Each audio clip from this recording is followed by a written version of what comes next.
Boa noite, gente. Boa noite. Nós temos essa alegria, pelo menos uma vez por ano, nós temos podido vir a essa casa. E é muito bom a gente reencontrar rostos conhecidos que nós estamos vivenciando aqui a cada ano, a cada encontro festivo para os nossos corações. Então é com alegria mesmo que a gente está aqui, embora a véspera do Dia dos Pais, a gente tem que fazer tudo meio correndo, mas com a graça de Deus, estamos aqui para refletir sobre esse tema. Nós vamos ver se está tudo funcionando aqui na minha mente. Este tema, não há mais tempo, desperta tu que dormes. De que tempo estamos falando? Nós temos, através da Grécia Antiga, dois tipos de tempo. Nós temos um tempo cronológico, chamado Cronos, aquele que marca horas, minutos, segundos, dias, anos, séculos, milênios, eras. Então esse é o tempo cronológico, referente ao nosso próprio planeta. E nós temos um tempo chamado Kairos, que é o filho de Cronos. E Kairos é o tempo de Deus, é o tempo sem limite de relógio, mas é um tempo para que as coisas aconteçam em nossas vidas, ou o tempo que nós damos. Por exemplo, quando estamos muito felizes, muito alegres de estarmos juntos, a gente diz, nossa, como o tempo passou rápido, eu nem vi. Nós não olhamos para o Cronos, não vimos se foram 10 minutos, 15, uma hora, a gente achou que foi rápido. No entanto, se for uma situação aflitiva, nós assim, meu Deus, o tempo não passa. E aí a gente olha no relógio, é um minuto, alguns segundos, e parece que fica tão longo. Então há uma mensuração do tempo por cada um de nós, através desses fatores. E nós queríamos, vamos ver agora se vai funcionar, e vai. Será que podia apagar essa luz aqui, para a imagem fica mais nítida ainda, especialmente quem está atrás? Melhorou? Melhorou, né? Houve um tempo em que os cataclismos gerais foram consequência do estado de formação da Terra. Então houve um tempo, nós não sabemos precisar exatamente quanto a ciência estuda esse tempo, mas foi o tempo necessário para que o nosso planeta conseguisse se estruturar de forma habitável para todos os seres vivos. Nosso globo, como tudo que existe, está submetido à lei do progresso. Tudo caminha, tudo evolui. Há uma sequência de atos indispensáveis para que algo possa chegar a bom termo ao seu final. É o passo a passo, a lei do progresso. Ele progride fisicamente pela transformação dos elementos que o compõem. Isso está em A Gênese, obra básica da literatura espírita, da codificação, no capítulo 18. Então Kardec está falando sobre isso, trazendo para nós essas reflexões, dizendo aqui que a transformação física do nosso planeta está sujeita à transformação dos elementos que o compõem. O que quer dizer que durante a formação da Terra e a evolução, no período em que a humanidade está na Terra, nós estamos sofrendo mudanças no próprio planeta por conta de estruturas. Haja vista a questão das nossas camadas de ozônio, que abriu por culpa nossa e agora nós sofremos consequência. Haja vista a questão da poluição, do efeito estufa, que nós provocamos, e aí partículas mais pesadas estão em nossa atmosfera. Então o nosso planeta vem se sujeitando a essas condições também. Mas ele também progride de uma outra forma. São chegados os tempos, dizem-nos de todas as partes, marcados por Deus, em que os grandes acontecimentos vão se dar para a regeneração da humanidade. Então houve um tempo cronológico para que tudo se fizesse, para que a humanidade habitasse o planeta, mas há um tempo em que vai haver mudança. É necessário esta mudança para poder possibilitar a regeneração da humanidade que habita o planeta Terra. Então, por conta disso, o mundo também progride moralmente. Não só a questão física do planeta, material, mas moralmente. pela depuração dos espíritos encarnados e desencarnados que o povoam.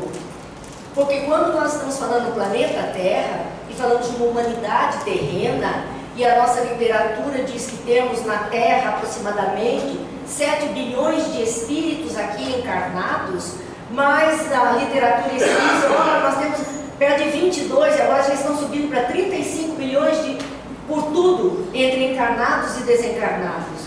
O que significa que no complexo, no condomínio chamado Terra, nós que estamos na crosta compomos 7 bilhões. As outras partes do condomínio estão com outros níveis, números de espíritos desencarnados no mesmo condomínio, habitando as mesmas condições.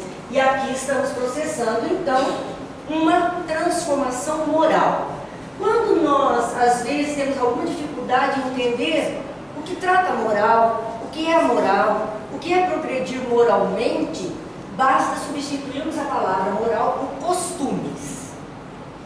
E aí fica fácil de entender a proposta do mundo espiritual. Quando ele diz nós temos que progredir moralmente, o mundo progride moralmente, ou seja, os costumes da humanidade vão mudando e vão se adequando à lei de amor, que é a lei de Deus.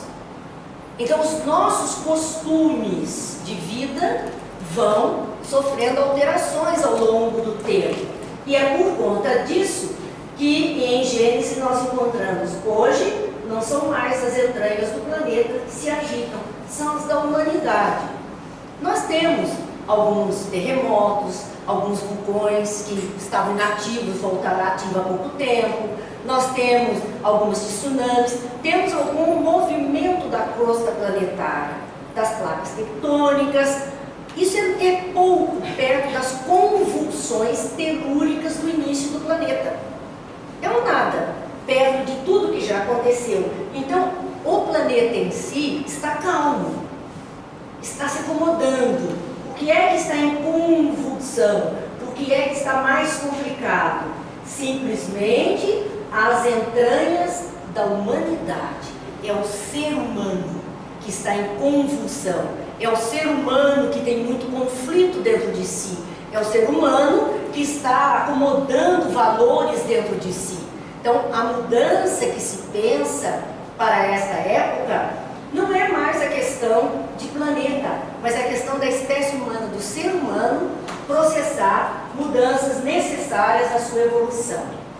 Kardec registra em Gênesis, capítulo 18, em Obras Póstumas, primeiramente, na segunda parte, esta frase num subtítulo Acontecimentos.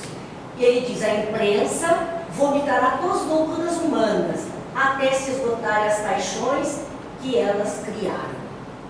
Então, do que é que ele está falando? Quando nós estamos falando daquela mudança de costumes e do ser humano tentando buscar uma postura diferente, ele está dizendo que nesse tempo de mudança, nesse tempo que se fazia necessário para a regeneração da humanidade, nós vivíamos isso. A imprensa vomitará todas as loucuras humanas. Temos alguma dúvida, olhando para as nossas televisões, revistas, jornais, internet? As loucuras humanas parece que nunca foram tão mostradas. Talvez porque nós temos mais meios de comunicação. Não que elas não existissem anteriormente, mas são loucuras provocadas pelas paixões humanas. E as paixões humanas, elas vão até para o campo da materialidade, a ganância, o egoísmo, promovendo atitudes do ser humano desumanas para com outro ser humano. É o que nós temos visto constantemente. Então são loucuras do ser humano que a imprensa iria colocar para fora, iria mostrar. Esse era um sinal da época do chamado final dos tempos. E não é um final do mundo, como muita gente pensou. É um final de um tempo de comportamento para transformar em outro tempo de comportamento. Então é um final de uma atitude, de um costume, para que outro seja implantado. mas seria trazido aqui, até se esgotarem, até o homem cansar. Quando o homem cansar e aquilo não trouxer mais prazer a ele, quando ele disser isso não tem mais sentido para a minha vida, ele vai freando, ele vai parando, ele vai mudando. Então a imprensa estaria mostrando sim tudo isso. A terra, no dizer dos espíritos, não terá de transformar-se por meio de um cataclisma que aniquile de súbito uma geração. Não vai haver um fim, sumir todo mundo, não é isso. A atual geração desaparecerá gradualmente e a nova lhe sucederá do mesmo modo, sem que haja mudança alguma na ordem natural das coisas. Então, a geração que não quiser mudar os seus costumes, adequar-se à moral cristã, independente de religião. Quando nós estamos falando de moral cristã, é do costume que o Cristo mostrou ser o ideal. E o costume do Cristo era tratar bem a todos, acudir necessidades, orientar quem fosse possível, estender a mão amiga, atitudes de solidariedade, fraternidade, de amorosidade, de generosidade. Esse é o testemunho do Cristo. Então, enquanto nós não quisermos começar esse exercício dessas qualidades cristãs em nós, nós estaremos sujeitos a um remanejamento. Aqueles que não quiserem mesmo vão sendo tirados de cena devagarzinho. Vamos tirando e substituindo por outros. Então não será uma mudança violenta, nem uma mudança onde seja dizimado todo um povo e outro surja no lugar, num repente. Não, é substituição natural e gradativa. É como uma escola, o aluno não quer estudar, não quer aprender, todos os coleguinhas vão para a próxima série, sobrou a vaga dele, porque ele ficou no anterior. Então pode vir um aluno de fora, um aluno que a gente nem conhecia, de repente vai ocupar aquela vaga. E não haverá mais a vaga porque aquele aluno estará ali. Então, para a espiritualidade, nós também estamos sendo cuidados dessa maneira. Pensando isso, pensando no nosso planeta, pensando esse remanejamento de escola ou de mundo, como nós estamos falando, a reflexão que Kardec faz lá no capítulo 18 de A Gênese está aqui para nós. Quem sai?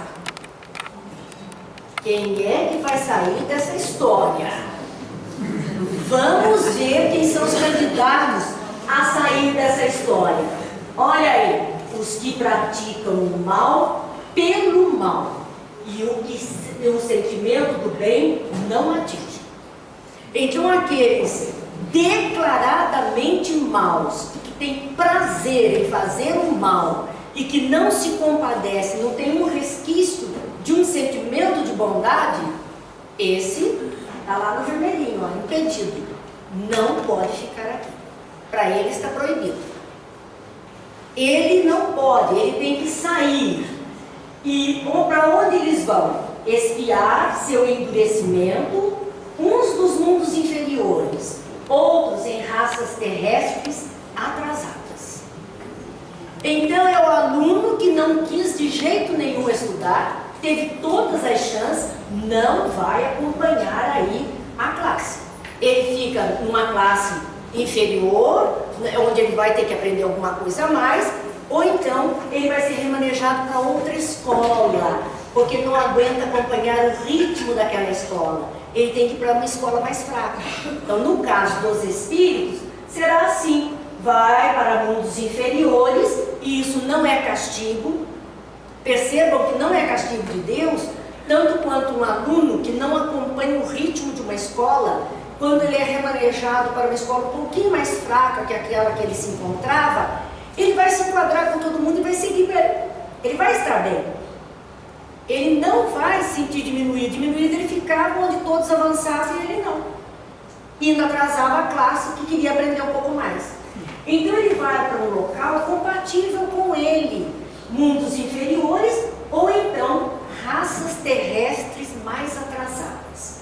Ele sai de um primeiríssimo mundo e vai para um terceiríssimo mundo, bem lá no fim. bem lá no fim, dentro daquele terceiro mundo, o nível mais primitivo que for encontrado. É ali que ele vai habitar, porque ele vai começar o seu aprendizado. Então muitos ainda saem do esquema ou vão para outros habitats. Quem fica? Os que saem nós já vimos, os que querem continuar no mal. Quem fica? Aqueles em que a superfície era neles pior que o fundo. O que é que Kardec está dizendo? Que eles tinham atitudes ou uma aparência mais grosseira, mais difícil, mas no fundo eles tinham qualquer coisa boa, que no momento em que essa coisa boa é despertada nele, ele muda totalmente. Vamos lembrar um exemplo clássico na literatura espírita: Paulo de Tarso. O doutor da lei Saulo era duro, impiedoso, um homem difícil, todos os méritos do intelectualismo dele, mas um homem que se apresentava duro. No momento em que ele conhece o Cristo, no momento em que ele é tocado no coração, e o coração sensibilizado, porque sua noiva Abigail já tinha desencarnado, ele estava separado, então a dor do amor quebrou o coração duro. O que aconteceu com ele? Transformou-se no maior divulgador da mensagem do Cristo. Era outro homem, por isso que ele dizia: não sou eu mais quem vive, é o Cristo que vive em mim. Então, este fica, porque era mais por fora aquilo do que verdadeiramente dentro havia algo de bom que só bastou despertar. E o que recomendo aos espíritos? Que pelas orações e exortações nós podemos contribuir para a sua melhoria. Muitas vezes em família, já que Dia dos Pais amanhã, pai e mãe preocupados com aquele filho que dá muito problema, muita confusão, e todo mundo diz: ah, mas ele é muito ruim, ele faz tudo de mal, tudo mal. E a mãe diz: mas ele tem um coração tão bom. Já perceberam isso? Ah, mas olha, ele faz mesmo essas coisas, mas ele é tão bom para os irmãos. Olha, ele é um filho de ouro. Só ela vê o ouro, ninguém sabe. Na verdade, ela sabe que ali tem um coração bom. E o que ela passa a fazer? Prece. Pede para tudo quanto é espírito, tudo quanto é santo, pede para todo mundo: faça oração, meu filho, vamos fazer uma corrente de oração, porque eu sei que ele é bom e ele pode mudar. Ela está investindo, porque ela sabe que tem alguma coisa ali. Foi o que o Cristo fez conosco. Ele veio até nós acreditando que com toda a confusão nossa, a gente tinha jeito.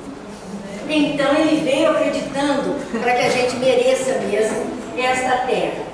Então, quem sai, quem fica, que está no amarelo, e quem é que entra? O sinal verde para quem? Para estes aqui, espíritos da nova geração, sejam espíritos novos, melhores, ou antigos espíritos melhorados.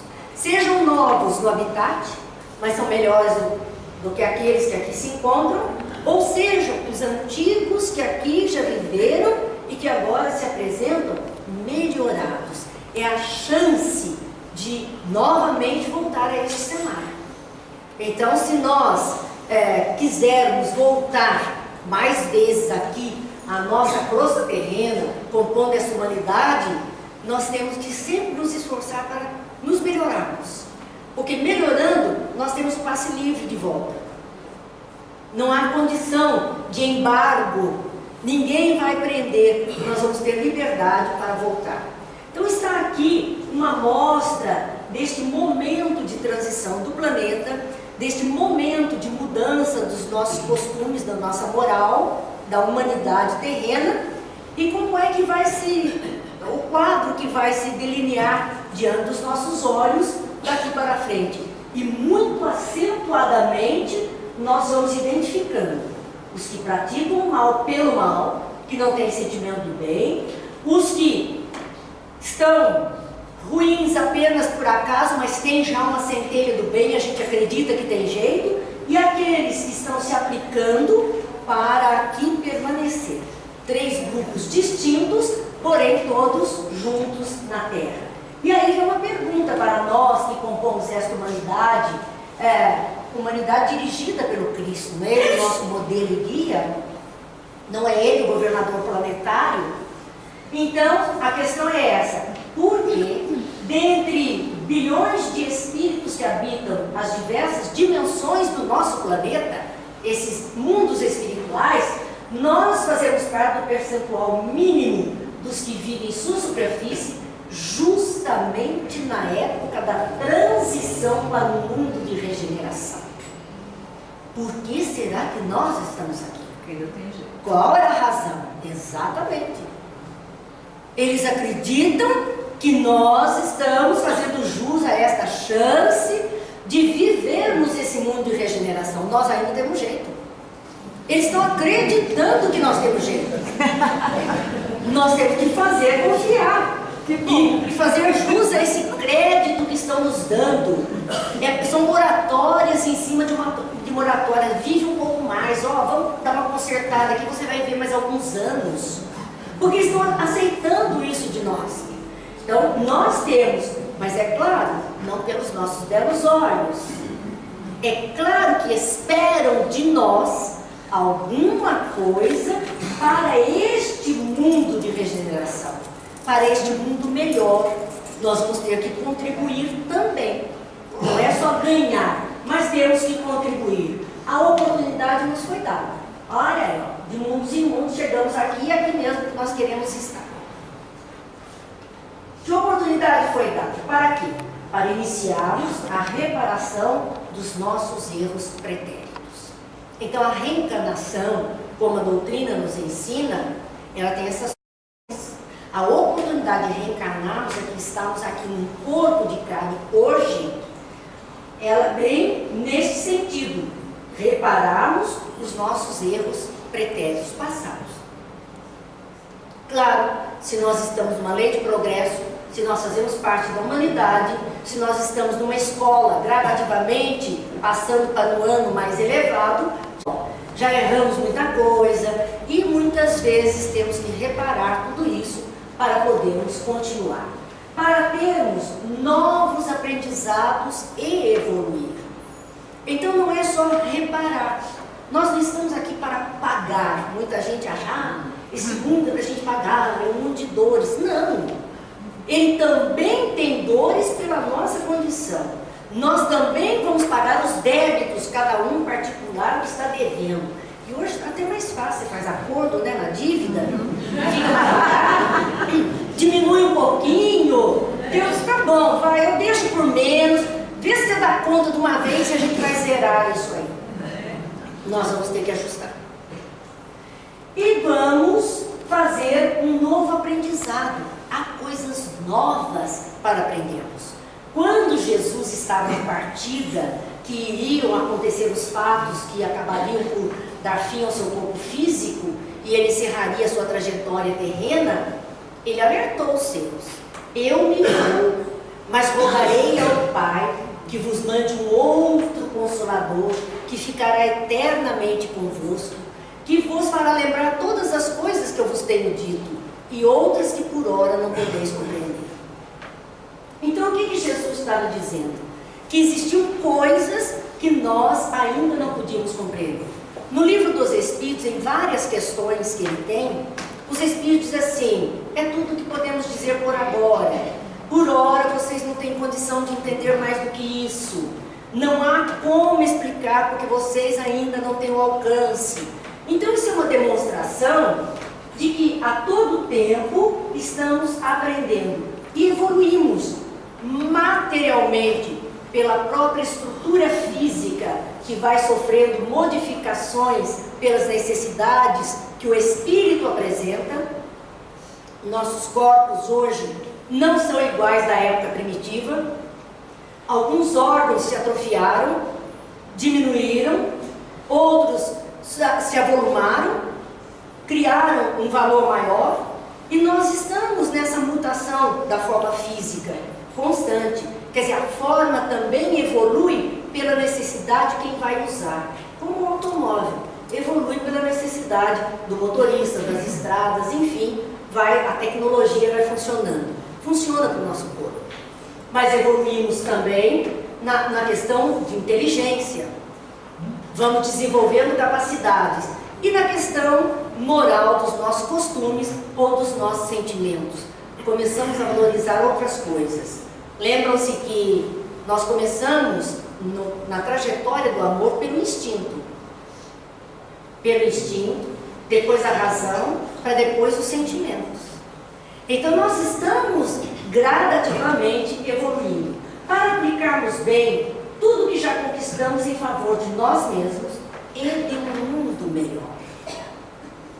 Quando o Evangelho fala da charrua, da enxada que está em nossas mãos, da ferramenta, e ainda quando fala do homem inteligente, que isso não demonstra o que temos que fazer, é porque nós temos qualidades já vividas, experimentadas, dominadas por nós. E o que é que estamos fazendo com as nossas qualidades? O que é que estamos fazendo com o potencial que já temos em favor de nós mesmos e de todos que estão conosco deste mundo melhor? Então não justifica mais que um homem tão inteligente como está nesse século XXI ainda precise passar por dores provocadas pelo descaso dele com o planeta para valorizar a água, para valorizar a terra, para valorizar as plantas. Não justifica. Nós já deveríamos estar fazendo isso através da própria inteligência. Isso que nós teríamos que aplicar. E agora nós vamos usar todo o potencial de inteligência para recuperar o estrago, para tentar minimizar o efeito desse estrago e descobrir outros meios de viver. Nós estamos acomodados demais e fazendo muito descaso das coisas de Deus na face da terra. Aí vem a dor, segura, espreme, empurra para ver se a gente muda, para ver se a gente faz diferente, valoriza um tanto mais. Eu acho que nunca o povo valorizou tanto a água, principalmente nas grandes cidades, como nessa época de seca que nós temos vivido. Nunca. Hoje a consciência é outra. As crianças já têm consciência. Elas estão desenvolvendo isso. Olha que maravilha. Serão adultos com consciência plena. Mas precisaram passar pela dificuldade para poder valorizar toda essa questão. Então, a oportunidade nos foi dada para tudo isso. Para melhorarmos a nós mesmos e melhorarmos o planeta, ajudando a todos aqueles que partilham conosco da mesma caminhada. Então, vem Jesus dizendo, alerta: desperta tu que dormes, levanta-te dentre os mortos e Cristo te esclarecerá. Na verdade, quem falou isso foi Paulo na carta aos Efésios. Ele está falando à igreja primitiva, falando dos compromissos que todos deveriam ter nessa carta de Efésios, dizendo das responsabilidades e dizendo que nós enfrentaríamos uma luta. Isso aqui está no item 5, mais adiante ele está falando que seria a luta contra as trevas, contra o mal, contra as potestades, contra as forças do mal. Então ele está falando de uma luta que nós travaríamos, os cristãos de época travariam contra o mundo espiritual inferior, que não queria que aquela mensagem do Cristo evoluísse. E pensam que passou muito tempo, 2000 anos, a história continua a mesma. Há uma horda por trás de tudo isso, fazendo estes movimentos que nós estamos vendo, querendo tirar de cena o bem. Agora há pouco foi sorteado aqui o livro Brasil, Coração do Mundo e Pátria do Evangelho. E ainda o Santos disse assim, não, é para a gente ver que é mesmo. É mesmo. Só que não é como as pessoas pensam. Quando nós falamos Brasil, Coração do Mundo e Pátria do Evangelho, estufamos o peito, é como se nós esperássemos que isso aqui se tornasse o paraíso. Um lugar maravilhoso, todo mundo se amando, todo mundo querendo bem, uma terra de promoção, Jardim do Éden. Esse é o nosso desejo. Mas não é isso que nós estamos vendo, especialmente nestes tempos. Parece que a proposta de Coração do Mundo e Pátria do Evangelho ficou distanciada. Mas não, engano. Onde estava Jesus há 2000 e tantos anos atrás? Lá no território de Israel, lá dentro de um povo difícil, complicado, que queriam se matar pelo poder a qualquer preço. Então, onde era o coração do mundo naquela época? Lá onde ele estava. Lá era o coração do mundo.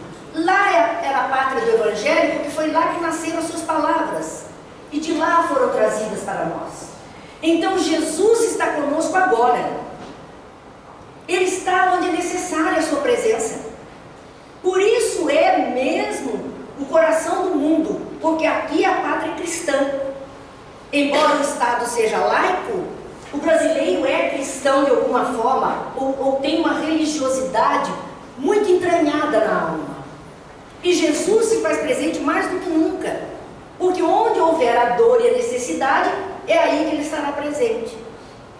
Então a pátria do Evangelho continua aqui, porque mais do que nunca suas palavras estão sendo refletidas, e saindo daqui para o mundo. Por isso que o Espiritismo ganhou força no Brasil. Para poder sair daqui para o mundo, para outras necessidades. Então, quando Paulo dizia aos seus, desperta tu que dormes. Até quando vamos dormir? Deitado eternamente em berço esplêndido. Tá bom? Até quando? O hino é lindo, é maravilhoso. Mas a atitude não pode mais ser essa. Para nós. Para nós.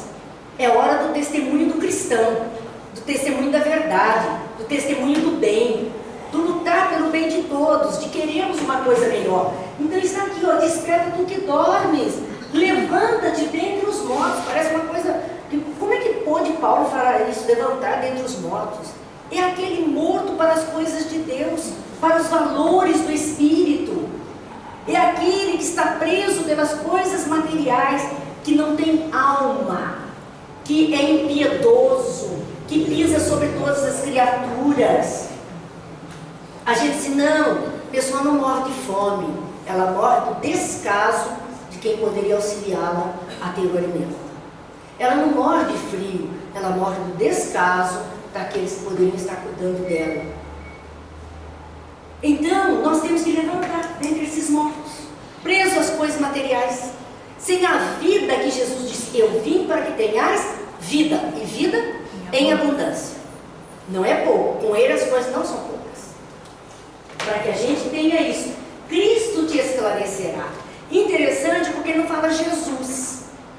Jesus era o filho de José e Maria, era a identidade biológica do Cristo. Mas quando ele diz Cristo te esclarecerá, ele está dizendo esse Espírito enviado pelo Pai, que é responsável pelo planeta, que trouxe todos os ensinamentos.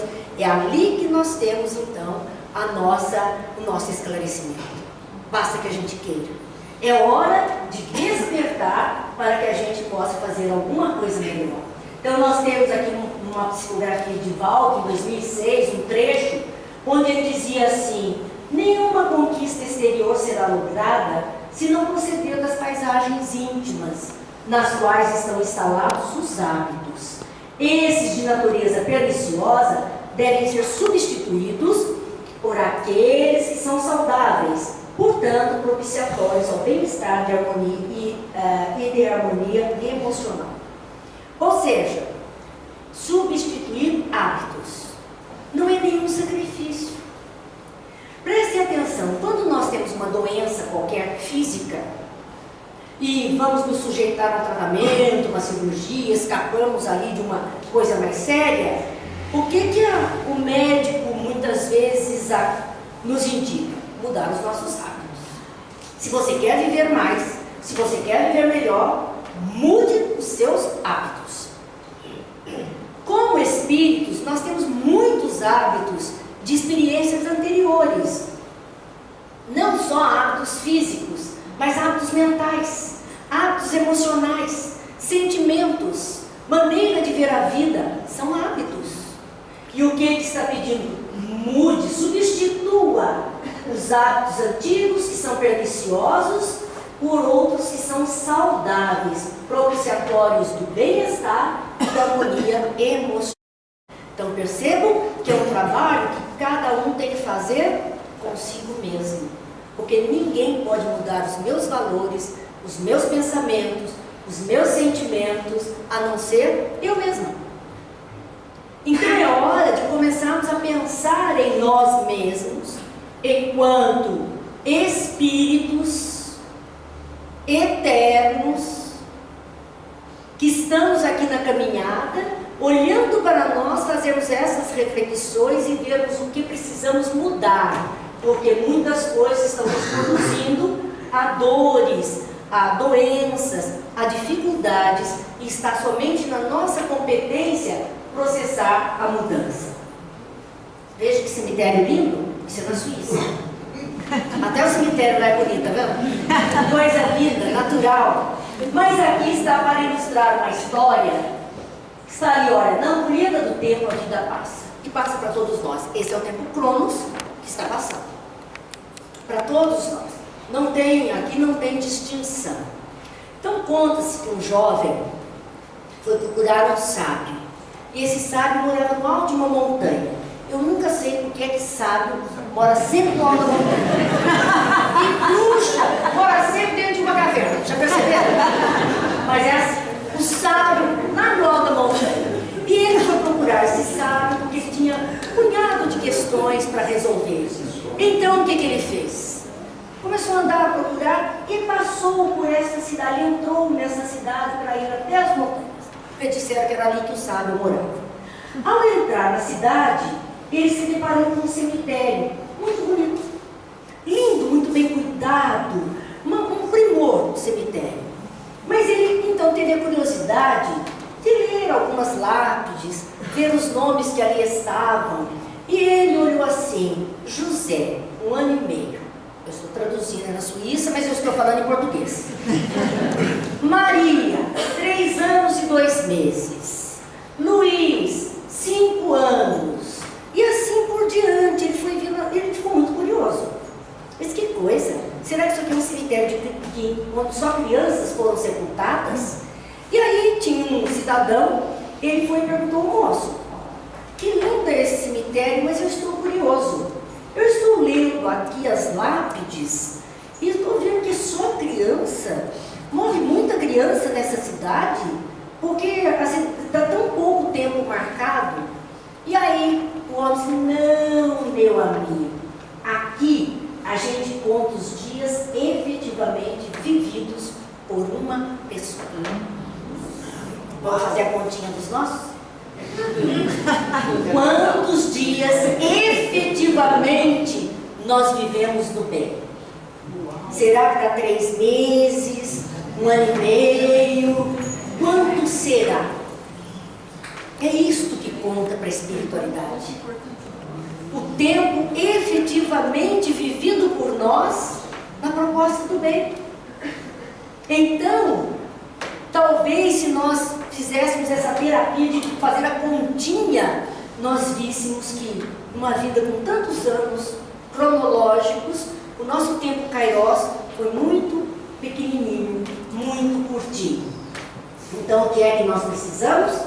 Nós precisamos, com toda a nossa força, toda a nossa vontade, todo o nosso empenho, aproveitar a oportunidade a que estamos, habitando este planeta, que logo, logo pode nos dar a condição de termos um ambiente onde a tendência ao bem será atônica. Mas vai depender disso, força, vontade e empenho. Para aproveitar essa encarnação, não vale mais para nós aquele discurso que às vezes no meio espírita a gente ouve, a pessoa diz assim: ah não, eu vou deixar para a próxima encarnação. Já ouviram isso? A próxima encarnação, por essa agora tá bom, vou deixar para a próxima. Pode ser que não tenha mais a próxima aqui, hein? Cuidado. Vai lá para o sinal vermelho e até logo, não dá mais. Então percebam bem, nós temos que aproveitar, nós temos que ter força, vontade e empenho para aproveitar a oportunidade que aqui estamos habitando, esse mundo, porque o mundo está seguindo o progresso natural. E queiramos ou não, o mundo de regeneração está aí. Nós queremos ficar ou nós queremos ser despejados? O que nós vamos fazer? Então aproveitar ao máximo a oportunidade, porque não há mais tempo. Nós estamos no tempo limite das nossas experiências. E Lázaro, no Evangelho segundo o Espiritismo, no capítulo 9, ele diz assim: cada época é marcada pelo cunho da virtude ou do vício, a que deve salvar ou perder. A virtude da nossa época é a atividade intelectual. Seu vício, a indiferença moral. Não dá mais para passar de bandeira branca, fingindo que a gente não vê, não tendo uma atitude favorável, não colaborando com o bem. Não dá mais. Lavar as mãos feito Pilatos, não dá mais. Agora é hora, dá para entender uma frase que tem na literatura espírita que diz assim: o espírita tem que ser sim, sim, não, não. Não é isso? Porque ele não pode ser morno, ele não pode ter mornidão, ele tem que optar de que lado ele quer ficar na história. A transição, ela vai se processando quando a gente, talvez o exemplo mais concreto e fácil da gente perceber o que é a fala da transição, é a gente perceber assim: até, vamos dizer, até 4 horas da tarde está um sol muito claro. Daqui a pouco esse sol vai diminuindo. E se eu acendo a lâmpada dentro de casa às 4 horas da tarde, parece que ela não está clareando muito bem. Mas à medida que o sol está diminuindo, a lâmpada vai ficando mais clara dentro de casa. E daqui a pouco é noite, só que eu não percebi onde mudou o dia e a noite, porque houve um período em que as duas coisas se misturaram. A transição é isso. É um momento em que este mundo de provas e expiações está se misturando com o propósito da regeneração. Então nós temos de tudo no mesmo instante.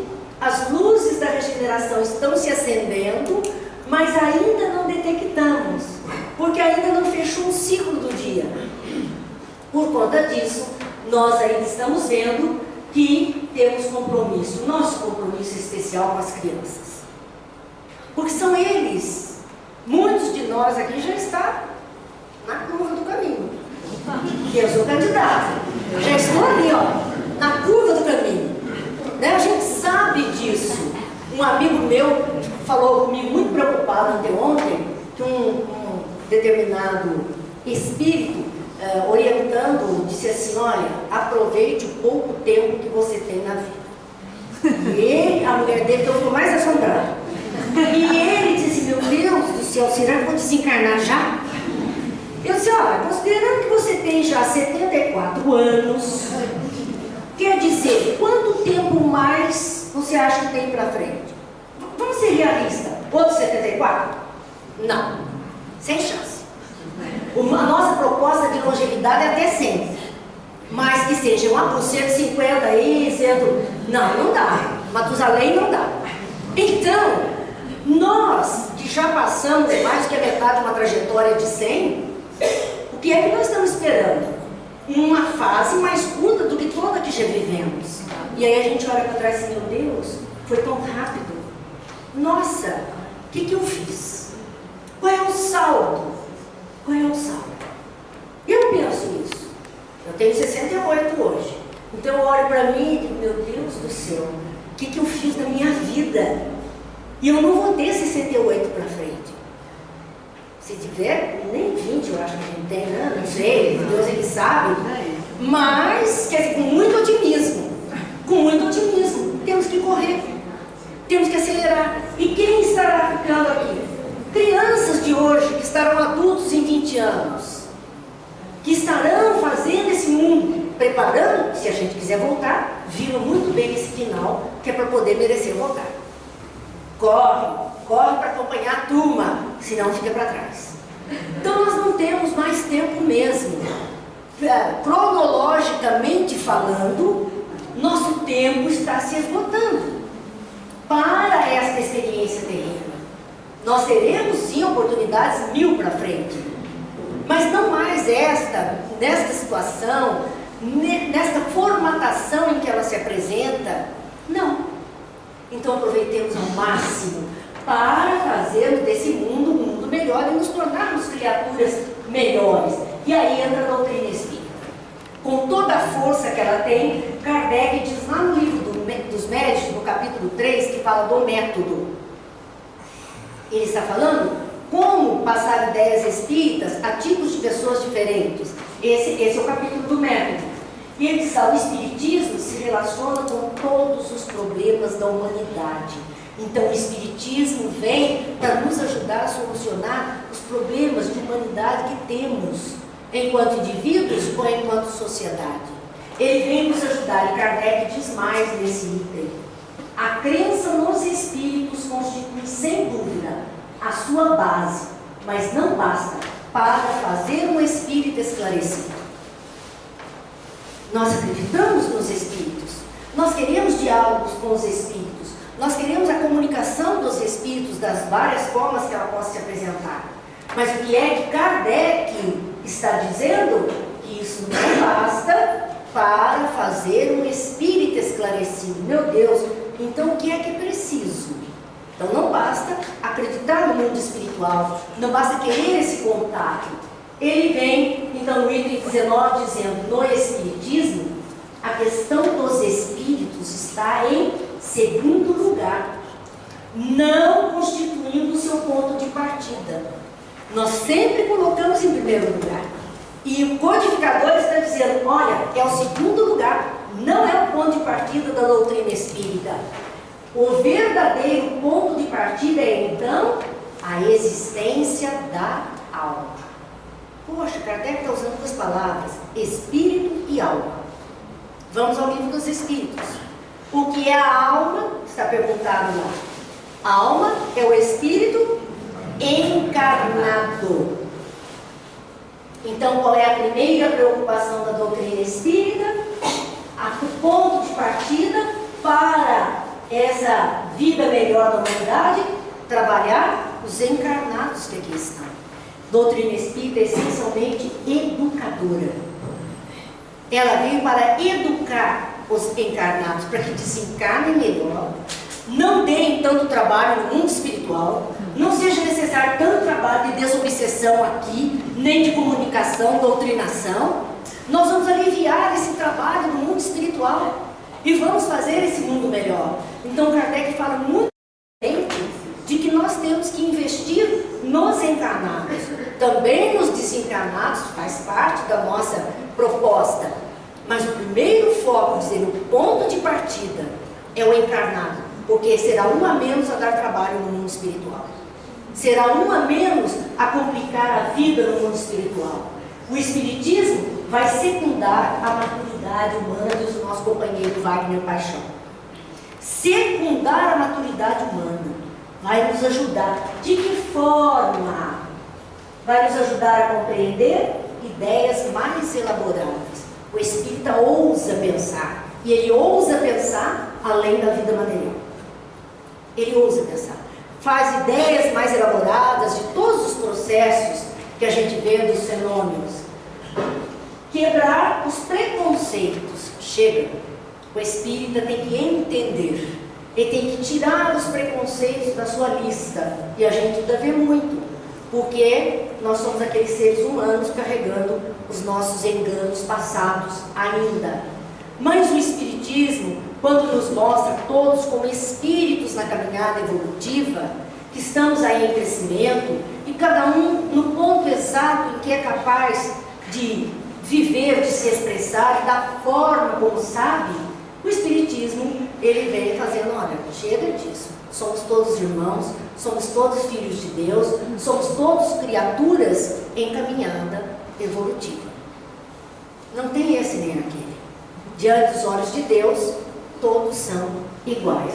Por isso Jesus o tempo inteiro dizendo: Pai, perdoa-os, não sabem o que fazem, dizendo: são meus irmãos, Pai nosso. Ele colocava todos como filhos do mesmo Pai. Não se escandalizava com as criaturas na forma de ser, ajudava-as a se libertarem de formas equivocadas que muitas vezes apresentavam diante dele, mas não se escandalizava. Então nós precisamos também entender isso e caminhar para a unidade. Não é uma unificação proposta. Quando se fala: o Espiritismo é a religião do futuro. Errado. As pessoas não serão todas espíritas. mas é o futuro das religiões. A proposta espírita de sermos espíritos imortais, de termos as possibilidades reencarnatórias, é o futuro das religiões, e nós já estamos vendo isso. Muitas religiões abraçando ideias que nós espíritas conhecemos muito bem. As televisão, as novelas estão cheias, mostrando as ideias espíritas que estão aí sendo apresentadas a todos nós. Então, nós temos um trabalho a fazer. Olha aí. Desconstruir é uma necessidade inadiável. Temos que desconstruir a nós mesmos. Este eu que se apresenta agora precisa ser transformado. Eu tenho que desconstruir o homem velho que Paulo falou, para poder construir o homem novo que Jesus propõe. Ressignificar conceitos é o caminho de um futuro melhor. É o que nós precisamos fazer. Temos conceitos equivocados, temos conceitos enganados. Nós precisamos dar outro significado aos nossos conceitos, para podermos então fazermos melhor da nossa própria vida, para bem aproveitar essa nossa atual existência. É preciso valorizar e agradecer a oportunidade de estarmos vivendo a nossa mais importante encarnação. Será que alguém tem dúvida que essa encarnação é mais importante? Nós ficamos naqueles devaneios de século XIX. Ai, quando eu era marquesa, não quero ser baronesa da novela, porque era muito ruim. Mas vamos lá, eu quero ser a mocinha da novela, aquela beleza. Quer dizer, nós ficamos presos a um passado. Será mesmo que era tão bom assim? Será que hoje as coisas não são melhores naquele passado? Nós mulheres somos testemunhas que é melhor, porque naquele tempo a mulher não tinha nem voz ativa, não podia estudar, não podia aprender, não podia votar, não podia nada. Tinha que ficar feito bibelô dentro de casa o tempo inteiro. E a gente não quer isso, a gente quer viver, a gente quer participar da vida. Então o que nós vemos nessa condição? Agradecer essa mais importante encarnação, até porque ela é o meu top de linha. Eu, espírito, que comecei uma linha de montagem lá no sei onde, juntando peças, hoje sou o protótipo mais perfeito que eu consegui elaborar. Por isso é a minha melhor encarnação. É onde eu tenho todas as chances, é onde eu tenho a vontade de aprender, o que aprender, a possibilidade de aprender, é onde eu posso contribuir, é onde eu posso me reajustar, é onde eu posso exercitar sentimentos mais nobres, me livrar daqueles mais difíceis. Então, é a minha melhor encarnação. Se eu estou me ajustando à lei de Deus, nas dívidas, ótimo, também é oportunidade. Pessoal que vai lá no, como é que chama? Quando não tem crédito, aquele local, que a pessoa não pode fazer compra porque o nome está sujo, STC, né? STC. Então, chega lá na STC, não tem, está sujo o nome, e como é que eu faço para limpar? Não, você tem que acertar a dívida. Puxa, mas eu não tenho tudo isso, senta, negocia, paga, sai limpo. O que acontece com quem sai limpo? Ai, que coisa boa, estou livre. Carregar esse peso comigo. A nossa encarnação é isso.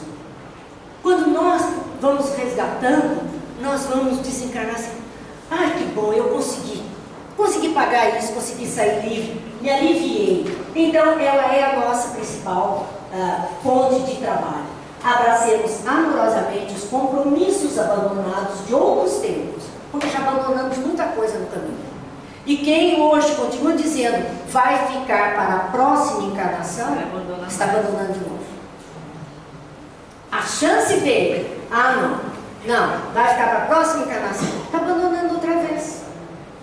É isso que nós estamos fazendo, e aplainando os caminhos tortuosos. Por isso que o Evangelho diz: fazei veredas direitas para os vossos pés.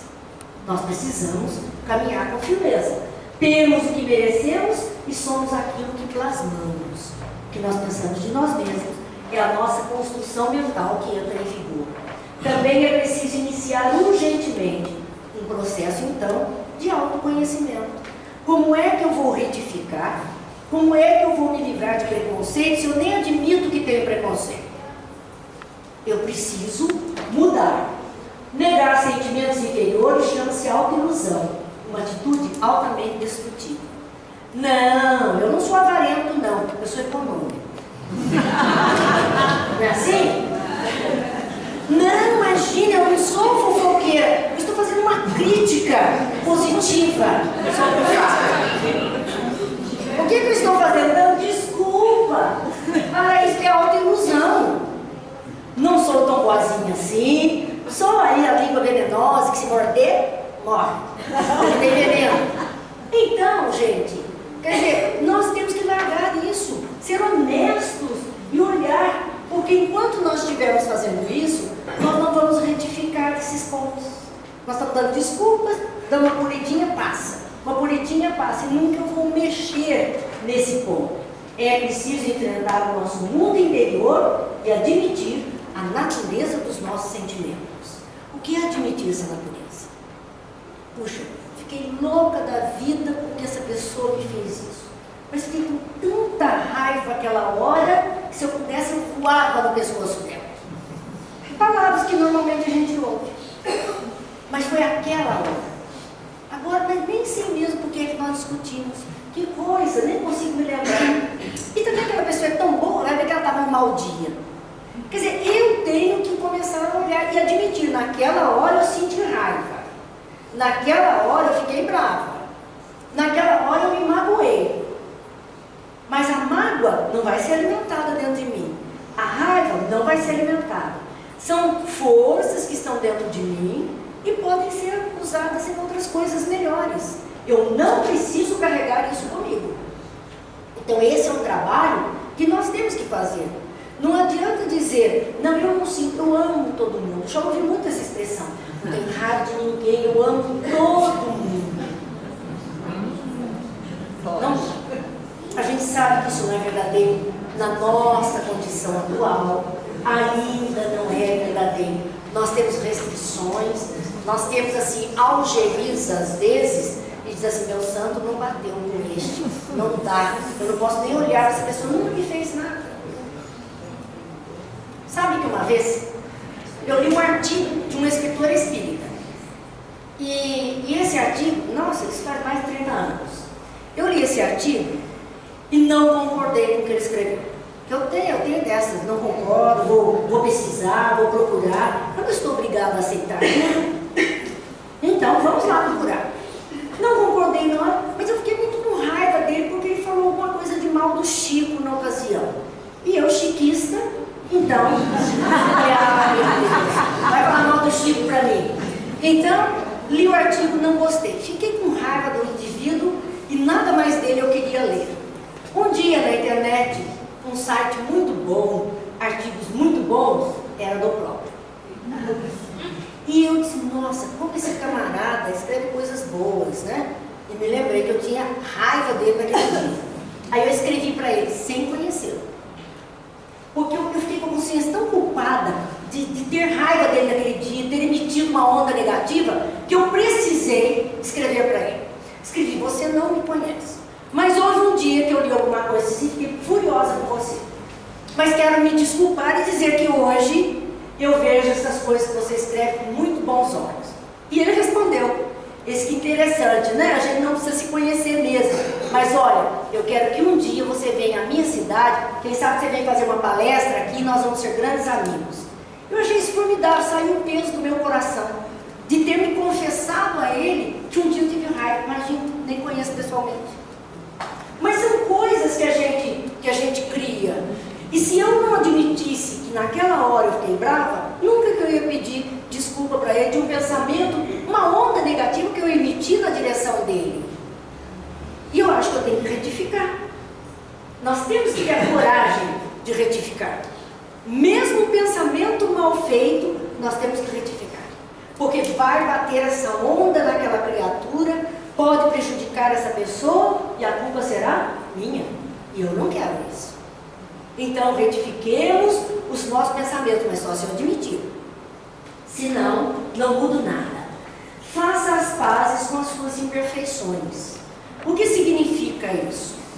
Eu as tenho, percebo que elas estão em mim, mas não me culpo por isso. Não brigo comigo, não me castigo, não me martirizo por isso. Eu vou fazer as pazes com elas e dizer, bom, até aqui você me foi muito útil, agora eu não preciso mais de você. As pazes, eu não estou brigando comigo. Eu entendi que até aqui eu não tinha o conhecimento necessário, eu não tinha a vivência necessária, a maturidade necessária. Por que é que eu vou carregar esse peso comigo? Se eu já posso seguir adiante, deixando esses entulhos no meio do caminho. Descubra as suas qualidades, porque todos nós as temos. Todos as temos. Lembra do sinalzinho amarelo? Aquele que por fora apresenta alguma coisa, mas por dentro ainda dá para acreditar? Então, nós temos qualidades. Acredite nelas e coloque-as a serviço de suas metas de crescimento. Nós temos metas de crescer como espíritos. A angelitude nos aguarda a todos. Anjos nós seremos. Hoje a penugem está querendo aparecer. Mas nós não temos ainda a qualidade do anjo. Mas é a nossa meta como espíritos. Então, o que nós temos que pensar? Vamos colocar nossas qualidades a serviço dessas metas. Quando Paulo dizia na igreja primitiva, aquele que tem o dom de falar, fale. Que ele falava dos dons mediúnicos, está lá na sua epístola aos Coríntios, capítulo 14, na primeira epístola. E ele diz, quem tem o dom de falar, fale. Quem tem o dom de ver, veja. O que ele está dizendo? Use as suas qualidades para o bem. E assim nós temos então que proceder, porque não é necessário que o turbilhão dos sofrimentos gerais nos sensibilize, a fim de que possa contribuir eficazmente com os espíritos que operam em favor da grande transição. Eu fiz questão de postar estas fotos, porque o pessoal que deve conhecer o Fraternidade Sem Fronteiras. O nosso companheiro Andrei Moreira está colaborando nessa ONG, o Haroldo Dutra, vários companheiros. E nós podemos apadrinhar essas crianças, ou amadrinhar, né? Essas crianças. Basta entrar no site, nós temos uma colaboração e vamos colaborando com essas crianças da África, que estavam em situação terrível. E eles têm construído lá meios de educação, escola, as roupas têm ido aqui no Brasil, muita gente costurando, muita gente fazendo, dentistas estiveram lá recentemente, médicos, levando um mínimo de humanidade a essas crianças.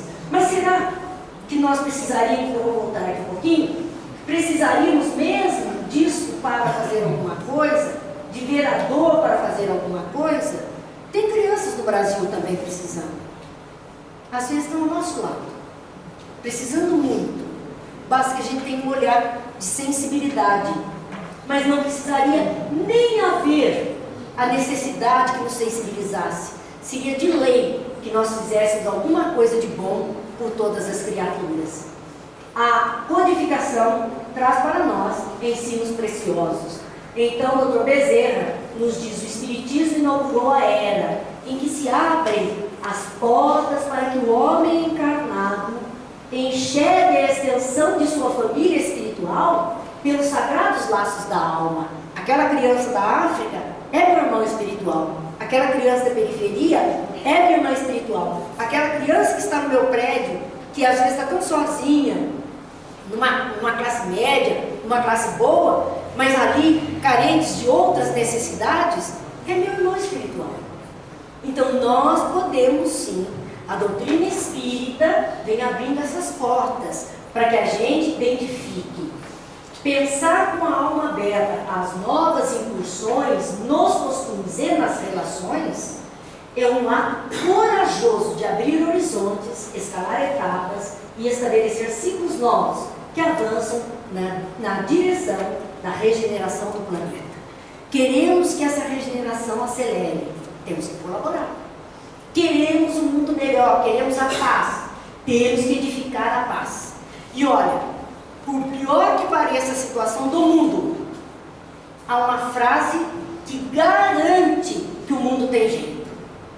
Jesus, no Sermão da Montanha, ele disse simplesmente assim: os pacíficos herdarão a terra. A terra de paz vai surgir. Que é o sinal verde para os pacíficos. Os pacíficos herdarão a terra. Então o planeta não vai se acabar. O que acaba é a condição de vida, o modo como estávamos vivendo até aqui, que precisa ser mudado. É colaborar com a paz em todas as suas formatações. Comecemos então pela mente, pensamentos melhores. Na mente está a chave para que seja operada a grande mudança. Quando se tem domínio sobre ela, os pensamentos podem ser canalizados em sentido edificante, dando lugar a palavras corretas e atos dignos. Aqui, nós temos que começar a querer aqui, a ver aqui, a desejar, a mentalizar esse mundo melhor aqui, porque o pensamento se concretiza. E vamos à ação para que ele se concretize.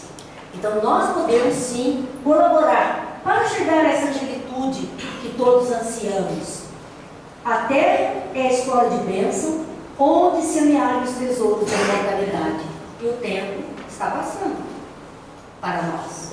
Chega-se de mãos quase vazias e deve-se retornar à pátria de origem, deixando-a com o coração repleto de bênçãos e a vida caracterizada pelas boas ações. Aí a nossa lápide de certo vai ter uns 12 anos de idade, não um ano e pouco, né? De coisas boas. A vida está aqui, nós chegamos de mão quase vazia. Temos que sair com mãos portadoras de ações do bem. É só isso que vai contar em nosso favor. E claro, se agimos no bem, colaboramos pelo bem na terra para todas as criaturas. Então, Dr. Bezerra nos alerta: ninguém se excuse a cooperação em favor de um mundo melhor. Todos podemos colaborar para esse mundo melhor. E não se furte a isso. Não se excuse a colaborar. Queira colaborar. Queira participar. Neste momento de transição, de dificuldades, onde aqueles espíritos ainda cristalizados no mal estão tendo a última oportunidade, estão todos aqui, juntos conosco, uma parcela da humanidade, uma grande parcela encarnada, é desses espíritos. Por isso que a gente está vendo tudo o que está vendo.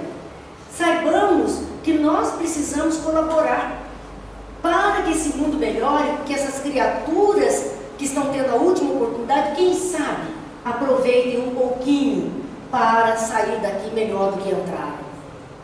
Viemos de mãos vazias e que voltemos de mãos carregadas e não nos afastemos do mundo melhor, porque as leis cumprem-se com ou sem a anuência dos homens, até mesmo apesar de sua negada cooperação. Quem não quiser cooperar, sai. Deixa aqueles que querem cooperar com a paz do planeta, com uma vida melhor para todos. É esta cooperação que a espiritualidade está pedindo para todos nós. E que não está só nas nossas orações, nas nossas reflexões ou nos pensamentos mais felizes, mas sobretudo em ações mais diretas no bem. Todo bem que pudermos fazer neste momento, em todos os aspectos, então nas nossas profissões, se é o professor, vai de verdade com o coração, pensando naquelas que estão ali recebendo. Se está lá atendendo alguém, atenda com qualidade. Enfim, todos nós podemos contribuir onde estivermos com este mundo melhor. E André Luiz, em Evolução em Dois Mundos, uma obra fantástica, onde ele fala muito sobre tudo isso. E se alguém tiver dúvidas sobre a nossa reencarnação e o que ela está nos proporcionando e a que se destina, leia o capítulo 19 do Evolução em Dois Mundos. Ele trata só das condições reencarnatórias, para ver o que é que muitas vezes nós não entendemos como uma condição reencarnatória, está mostrado ali. E ele diz: os princípios de Jesus, desterrando de nós a animalidade e orgulho, vaidade e cobiça, crueldade e avareza, e exortando-nos à simplicidade e à humildade, à fraternidade sem limites e ao perdão incondicional. Articula-nos as possibilidades imprescindíveis à evolução para Deus. Jesus é fundamental. Seus ensinos são a luz para todos nós. O Espiritismo é uma chave maravilhosa que vem abrir as portas dessa luz para que a gente entenda melhor a proposta. Por isso que o Evangelho segundo o Espiritismo tem os textos bíblicos que encabeçam os capítulos, mas tem toda a explicação de Kardec e as páginas que os Espíritos trouxeram, para que a gente entenda que os princípios de Jesus é que vão tirar de nós os princípios do amor a Deus, o amor ao próximo e o amor a si mesmo. Esses são os princípios do Cristo. O amor, acima de tudo, para nos livrarmos de tudo aquilo que estamos trazendo e que nos impede nessa caminhada. Então, tenhamos toda a atenção, entendendo que não há mais tempo. Desperta, tu que dormes. E que o Cristo permaneça com todos, hoje e sempre. Que Deus abençoe.